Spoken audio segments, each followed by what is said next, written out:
But first, the search continues for a convicted murderer who has escaped from a state prison in Greensboro. Thanks for joining us. I'm Philip Coleman. Lynn Brooks is on assignment. According to officials, Timothy Richards was found missing from his bed early Sunday morning from the state cattle ranch.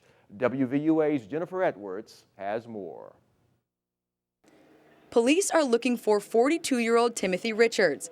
He is 6 feet 4 inches tall and weighs 230 pounds with blue eyes and blonde hair. According to the Alabama Department of Corrections, Richards was convicted of murder and sentenced to life in prison back in February 2000 in Walker County. According to officials, the state cattle ranch is a minimum security prison. Richards was placed there because of his clean record while in prison. Even though he has that conviction, he's still eligible to be a minimum security inmate based on his time served, based on his minimum release date, based on his disciplinary history. He was in prison for 14 years without a single disciplinary action. The Alabama Department of Corrections says Richards could not be located during an inmate count. Authorities say all appropriate law enforcement agencies were notified at the time of the escape.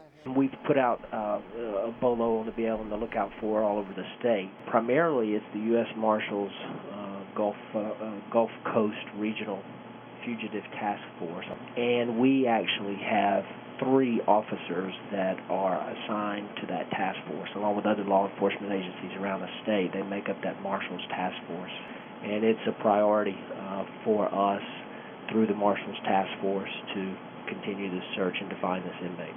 The Hale County Sheriff's Office was unavailable for comment, but Sheriff Ken Ellis says the search continues for Timothy Richards. Reporting in Hale County, Jennifer Edwards, WVUA News. Here's another look at Timothy Richards. If you have any information on where he might be, officials tell you to call your local law enforcement immediately.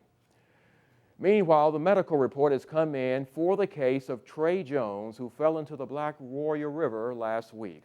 According to Captain Lloyd Baker of Tuscaloosa Metro Homicide, 20-year-old Jones's official cause of death was drowning. Captain Baker also says Jones's body showed no signs of any other kind of trauma. Now, Jones fell into the Black Warrior River during a party on the Bama Bell late Thursday night. His body was recovered from the river Friday afternoon. Authorities still do not know exactly what happened on the riverboat that led to Jones's death. Turning now to other news, today marks the beginning of A-Day week, and you're looking live over Bryant-Denny Stadium on the University of Alabama campus. In just 4 days, this will be the site of Alabama football's spring showcase. According to U of A game day operations, the game is set for 2 p.m. Admission is free. It will be carried on Comcast Sports South. And remember, your home team, WVUA TV, is your place for A-Day coverage. We'll have a live A-Day special edition of the Crimson Tide kickoff program live from the Capstone. That starts at 12:30 on April the 14th.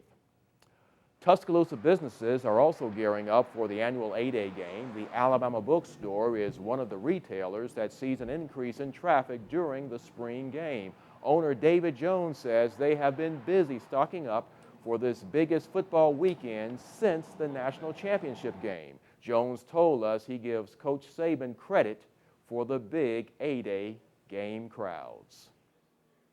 With him coming, and he's just generated so much excitement and winning so much that people think they have to be here.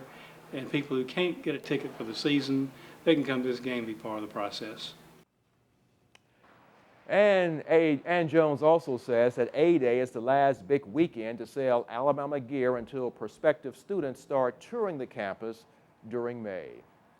Some University of Alabama students got to present their hard work today at the 5th Annual Undergraduate Research and Creative Activity Conference at the Bryant Conference Center. The students were able to highlight their research work to professional judges.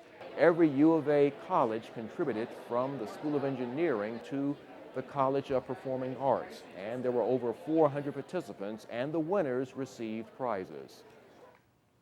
Now to an update on the investigation of 17-year-old Trayvon Martin, who was shot to death in Florida earlier this year. The special prosecutor investigating Martin's shooting has decided not to use a grand jury in the case. Florida State Attorney Angela Corey announced the decision this morning. Martin's family is calling for the arrest of George Zimmerman.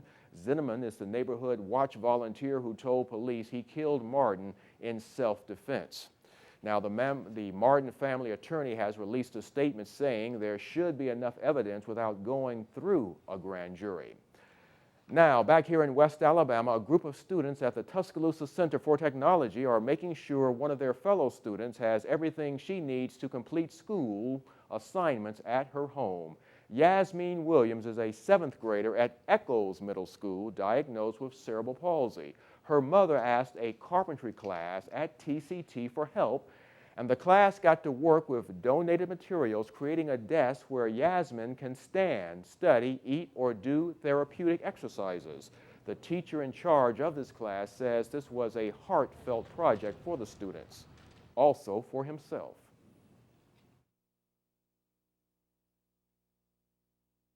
The desk, can we work on Yasmin's desk? Can we look at that? Have you uploaded more pictures to the Facebook page?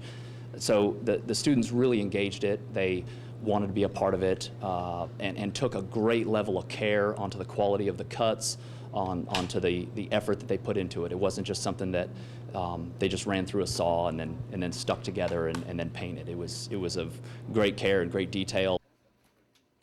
And Bernard also says that the chair is furniture grade and they made it so that Ms. Yasmin can grow with it.